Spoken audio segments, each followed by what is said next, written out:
edición de Impacto Económico. Yo soy Crismar Luján y como todos los días vamos a analizar entonces de inmediato los números que mueven al mundo y los rostros detrás de ellos. Vamos con nuestros titulares. Agenda privatizadora de Brasil va a toda marcha. Hoy le tocaba el turno al Metro de Sao Paulo, que para este viernes iba a ser subastado en la bolsa de esta ciudad a precio de remate. Estamos hablando en nuestra arista de que hay nuevo IVA en el Golfo.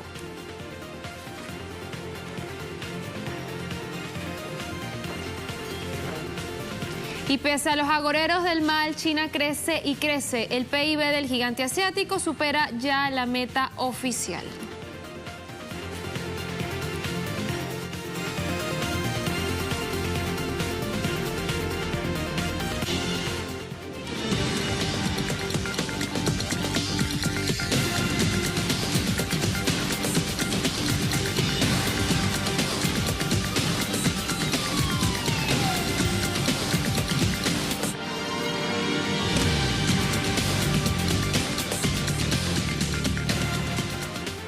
Y la agenda privatizadora de Brasil, como lo decíamos, va a toda marcha. Le tocó el turno al Metro de Sao Paulo, que para el viernes, mañana, iba a ser subastado en la bolsa de la ciudad a precio de remate, si no hubiese sido porque Metroviarios alzaron sus voces en rechazo a las pretensiones de privatización y protagonizaron una huelga durante las últimas 24 horas, todavía en desarrollo. La iniciativa es impulsada por el gobernador de la ciudad, Geraldo Alckmin, un miembro del partido de la Socialdemocracia brasileña y que es un partido que lidera justamente el ex candidato presidencial de derecha, Aécio Neves.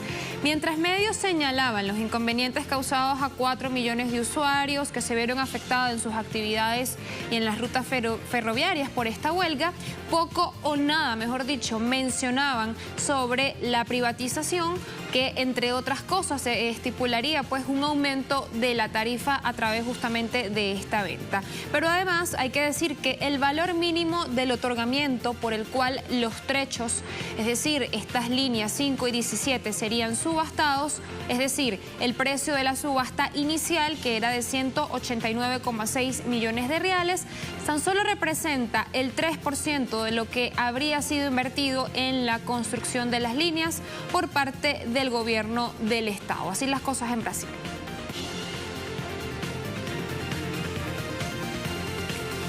Y justamente para que nos amplíe lo que fue la jornada de este jueves en Sao Paulo, vamos a recibir a nuestro compañero Ignacio Lemus, quien nos tiene, como le decimos, los detalles sobre este paro de 24 horas ejecutado en protesta contra la privatización de 2 líneas del metro de Sao Paulo. Adelante, Ignacio.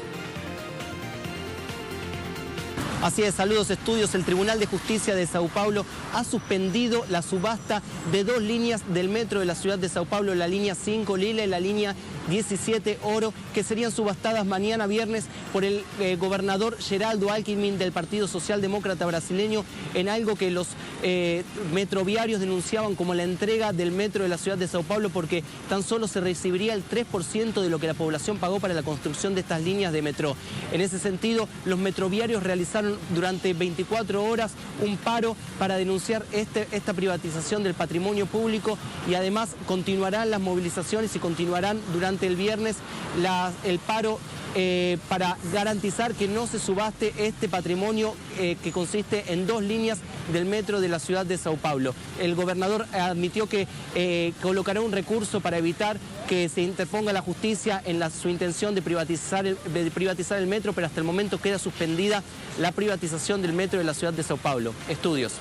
Muchas gracias, Nacho. Entonces se trata de una victoria parcial por parte de los metroviarios de Sao Paulo, quienes impidieron, al menos por mañana, que se suspendiera esa preventa, esa subasta de estas 2 importantes líneas del sistema público. Ahora, y mientras tanto pasaba todo esto, el presidente no electo de Brasil, Michel Temer, entregó hoy por escrito las respuestas de un interrogatorio realizado por la Policía Federal en el marco de una investigación sobre un fraude sobre el sector portuario. Titular de Sputnik de inmediato dice: Temer niega a Policía de Brasil haber recibido sobornos para favorecer al sector portuario. Las autoridades brasileñas investigan si un decreto sancionado por el presidente no electo y que alteró la ley de puertos benefició a la empresa Rodrimar a cambio de sobornos pagados al partido, el Movimiento Democrático Brasileño, al que pertenece pues todo el Ejecutivo. En el informe, Temer afirmó por escrito que nunca recibió donaciones de empresas del grupo Rodrimar o de sus socios para las campañas electorales y sostuvo también que su relación con el sector portuario fue institucional. También negó que su ex asesor Roucha Loures recibiera recursos de campaña o de cualquier otro origen en su nombre. Recordamos, Loures fue el mismo que el año pasado fue grabado con una maleta con más de $150.000 en efectivo, un dinero de un supuesto soborno cuyo destinatario final, según los ejecutivos del grupo cárnico JBS, eran para el presidente Temer. Una confesión que puso contra las cuerdas al presidente no electo de Brasil, quien tan solo en el 2017 fue denunciado en 2 ocasiones por la Fiscalía por casos de corrupción.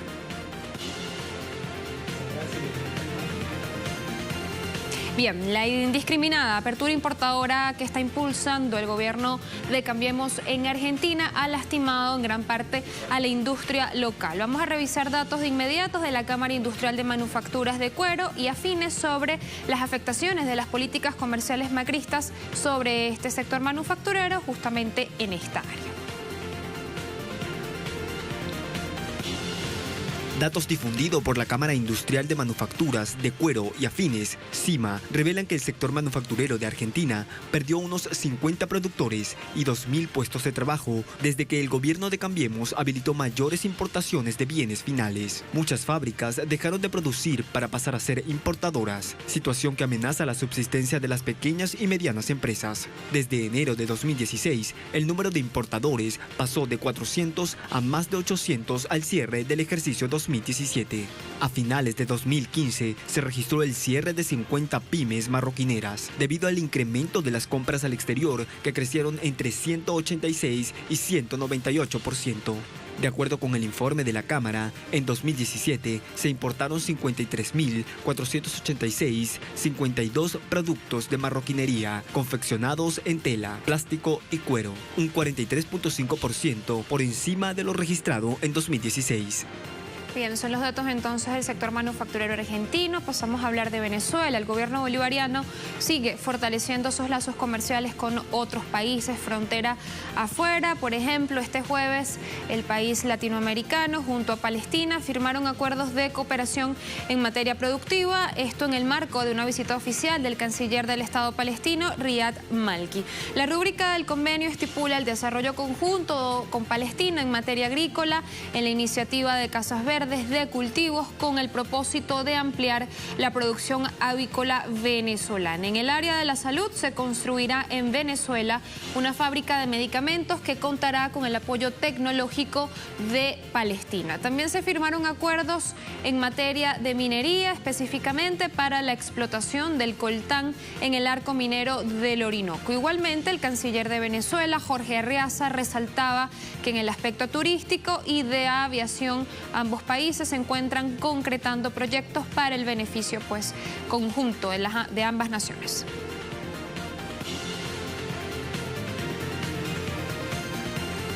Y las recientes cifras en el ambiente laboral demuestran que la economía uruguaya no ha respondido en total cabalidad con el reto de recuperar puestos de trabajo para este 2017 que pasó. Vamos a ver a continuación entonces los siguientes datos que son reportados por el Instituto Nacional de Estadísticas de este país y que difundió a través de un comunicado. Hablamos en primer lugar de la tasa de desempleo registrada hasta noviembre de 2017. Se habla de un paro de 7,8%, siendo una décima superior al noviembre de 2016, cuando estuvo en 7,7%. Asimismo, se indica que la desocupación afectó a más el género femenino con 9,2% que al masculino, que fue en 6,5% para el mismo periodo. Mientras que las diferencias entre desempleo rural y desempleo urbano por lo menos registró una diferencia mínima, hablamos de 7,8 y 7,7 respectivamente. Por otra parte, un 8,4% de la fuerza laboral estuvo subempleada y un 25,1% no mostró registros en la seguridad social. Un dato que llama la atención aquí es que por primera vez en 10 años el desempleo volvió en marzo de 2017 a 9%. Son datos entonces que mirar con ojo clínico allí en Uruguay. Nos vamos a la primera pausa en Impacto Económico. A la vuelta, en nuestro espacio de análisis, vamos a revisar cómo ha sido la llegada de los impuestos a dos países del Golfo Pérsico, por cierto que son petroleros. Al regreso.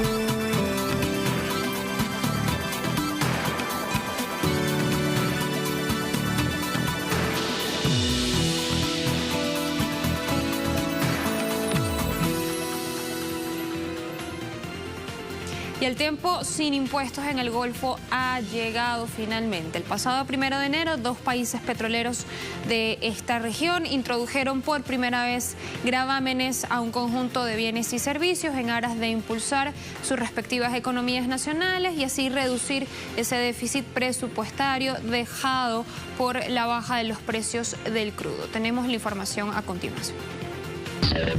El desplome de los precios del petróleo ha puesto en jaque a economías enteras. De la lista destacan los países del Golfo, en especial Arabia Saudita, que después de cerrar 2015 con un déficit cercano al 15% del Producto Interno Bruto, es decir, casi la mitad de los ingresos públicos anuales, se ha visto obligada a diversificar sus fuentes de ingresos no petroleros para reequilibrar sus finanzas. A tales efectos, el gabinete saudí aprobó un acuerdo unificado en los Estados miembros del Consejo de Cooperación del Golfo, conformado por Bahrein, Kuwait, Omán, Qatar y los Emiratos Árabes Unidos, sobre la implementación del impuesto al valor agregado, IVA e impuestos selectivos a partir de 2018. La medida, que pone fin a décadas de un régimen libre de tributos, implica la imposición de un impuesto del 5% sobre la venta de todos los productos y servicios, pero no los básicos, como los medicamentos u otros bienes de primera necesidad, así como subir las tasas de algunos productos, entre los que se cuentan los carburantes y algunas bebidas no alcohólicas, con porcentajes variables de entre 50 y 100. Hasta 2017, solo dos países del Golfo contaban con imposiciones sobre algunos bienes o servicios: Omán, que aplica el 5% a las facturas de hoteles y restaurantes, y Bahrein, que grava un 12% la gasolina. Todo hace parte de un plan de ajuste fiscal que está en línea con la recomendación del Fondo Monetario Internacional para los países del Golfo. Bien, este 2018 el compromiso ha sido materializado por Arabia Saudita y los Emiratos Árabes Unidos. Con la revolución del IVA, ambos países esperan asegurarse entonces nuevas entradas de ingresos y así también reducir la dependencia por parte de la venta del petróleo. Hablamos que según el Fondo Monetario Internacional, que está facilitando la asistencia técnica con el impuesto a los estados del Golfo, dicen que con la tasa impositiva del 5% se esperan ingresos de entre 1,5 y 3% del PIB. Ahora, las perspectivas para los analistas dicen que que los dos gobiernos podrían recaudar hasta 21.000 millones de dólares este año, lo que equivale a 2% del PIB. Y según los datos del Ministerio de Finanzas de Arabia Saudita, los ingresos previstos para 2018 para ese país pues están por el orden de los 170 76.700 millones de euros, o lo que sería un poco más de 170.000 millones de dólares, y que equivaldría además a un 12,5% más que lo recaudado en el año 2017. Y hay quienes consideran que la medida puede afectar los niveles de consumo. Sin embargo, las autoridades confían en que el efecto del IVA no será excesivo, pues la tasa es relativamente baja y se han excluido alimentos básicos y también servicios sanitarios, educación, transporte local y los alquileres de las viviendas. Autónomos y pequeños empresarios les preocupa también el coste adicional que genera el cumplimiento de la recaudación y presentación del impuesto. En los Emiratos Árabes Unidos están obligados a ello todos aquellos negocios con ingresos superiores a 375.000 dirhams anuales, 89.300 euros. Pero además de cambiar sus sistemas contables, algunos pueden necesitar la ayuda de expertos fiscales. Ahora bien, para sortear esas preocupaciones, en Arabia Saudí, donde la introducción del IVA llega en medio de una reestructuración económica más amplia que incluye el recorte de subsidios y la subida de los precios del combustible y la electricidad, el gobierno ha puesto en marcha un sistema de ayudas directas para compensar a las familias de bajos ingresos. En total, cerca de 1,5 millones de hogares, unos 10 millones de saudíes, van a recibir transferencias mensuales de alrededor de $300 en función de sus rentas. Por su parte, el Ministerio de Finanzas de los Emiratos Árabes Unidos dijo que los retornos del IVA se utilizarán para el desarrollo de la infraestructura, para mejorar los servicios públicos y para impulsar la competitividad de la economía del país. Esta medida, por supuesto, que ha generado mucha controversia porque unos impuestos convencionales hasta ahora no se aplicaban en el reino por considerarse contrarios a la Sharia o a la ley islámica, de la que la monarquía saudí es uno de los principales baluartes. Y por otro lado, porque los países del Consejo de Cooperación del Golfo se habían acostumbrado a depender de los ingresos petroleros, que en algunos casos había llegado a suponer entre 80 y 90% de todo el dinero que entraba al erario público. Por supuesto que los tiempos cambian y ahora hay impuestos en estos países. Así hacemos el segundo alto acá en Impacto Económico. Nos vamos a la pausa con una pregunta. ¿Cuánto creció China en 2017 pese a esos malos augurios de Occidente? Al regreso.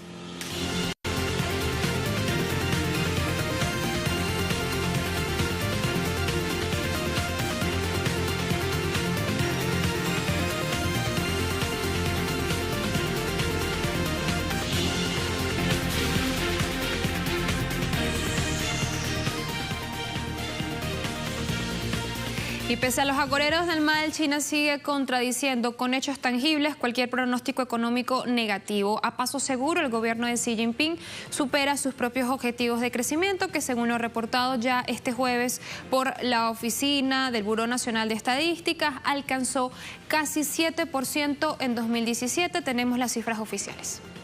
El Buró Nacional de Estadísticas de China, en su informe anual, informó que el PIB totalizó 82.712.2 millones de yuanes, aproximadamente 12,84 billones de dólares en 2017. Y el sector de servicios representa más de la mitad del total. La lectura fue más alta que el crecimiento del 6,7% registrado en 2016 y marcó la primera aceleración en el ritmo de crecimiento anual desde 2010. Específicamente, el crecimiento interanual del primer trimestre fue de 6,9%, al igual que el del segundo trimestre. El tercer y el cuarto trimestre sumaron un 6,8%. Por otra parte, el valor agregado de la industria primaria fue de 6.546.8 billones de yuanes, un aumento del 3,9%. La industria secundaria, 33.462.3 billones de yuanes, y la industria terciaria, 42.703.2 billones de yuanes.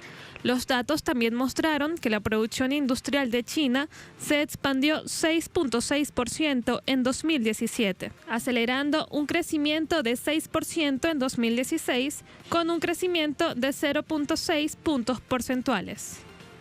La aceleración del crecimiento en 2017 se explica en primer lugar por las nuevas infraestructuras, las inversiones en el sector inmobiliario y la mejoría de la demanda internacional. también es debido a que el gobierno ha dado facilidades de crédito que han estimulado la demanda de las familias. Otro factor que no debemos obviar es el crecimiento exterior, que registró una suma de 8% clave en la economía del gigante asiático y que se recuperó en 2017 gracias a una coyuntura más favorable en Estados Unidos. Sin embargo, aún en el escenario más favorable, la administración Jinping tiene retos que asumir en este 2018. Por ejemplo, la deuda pública y privada, que ya supera el 250 del Producto Interno Bruto. También en el largo plazo, el gobierno chino tiene la meta de reorientar la economía hacia los servicios y dejar la dependencia de las infraestructuras, las exportaciones y la industria pesada. Aún así, pese a traspiés y a sanciones, el gigante asiático se perfila como una potencia comercial mundial. Y a propósito de estos datos, hay que decir que el gigante asiático también sigue mejorando, perfilando su posición como gran socio económico de América Latina y el Caribe, algo por supuesto que les conviene a esta región. Tenemos el titular de Hispan TV: China aventaja a Estados Unidos en relación económica con Latinoamérica. Las relaciones comerciales y de inversión entre China y esta región pues llevan ya más de una década tejiéndose. Por ejemplo, en 2017 las exportaciones de la región al gigante asiático se dispararon un 30% según los datos del Banco Interamericano de Desarrollo. En el mismo periodo, el crecimiento de los envíos a China triplicó al de las ventas a Estados Unidos, mientras que las exportaciones de Latinoamérica y a todos los mercados mundiales crecieron un 13%. Es decir, más allá de los resultados comerciales, hay un gran compromiso chino con proyectos de gran alcance económico y social en América Latina que son indicativo del avance de las relaciones bilaterales cada vez más ambiciosas y transformadoras. Fíjense que, sin embargo, la ventaja comercial que le lleva China a Estados Unidos no es el único problema que debe afrontar la administración de Trump. El empleo es un tema también muy tocado por el magnate en su campaña y ahora justamente en su gobierno. Este sector registra bajas históricas. Los ciudadanos aún esperan que se cumplan esas grandes promesas electorales. En campaña, el magnate republicano visitó la fábrica de Carrier en Indiana, prometiendo $7 millones para evitar que la planta se mudara a México con la intención, dice él, de salvar más de 1.000 empleos. Sin embargo, después de muchos años trabajando en la fábrica, más de 200 trabajadores están siendo despedidos. Así que, si bien por un lado Trump pues alardea de acerca cómo está la economía, dice que es saludable, de que si su país está pues creciendo, el mercado laboral todavía presenta serios problemas como la tasa de desempleo, las precarias condiciones laborales también, el empleo informal y el estancamiento de los salarios. Al igual que todos los demás, voté por él para ayudar a nuestra economía. Esperaba que hiciera lo que le prometió a la nación que haría, para mantener los trabajos en Estados Unidos a salvo. Al parecer no está sucediendo en este momento. Bien, así están las cosas en economía. Gracias por la sintonía. Recuerde mi cuenta en Twitter, @CrismarTelesur, y también la cuenta de nuestra casa informativa, @TelesurTV. Será hasta mañana. Chao, chao.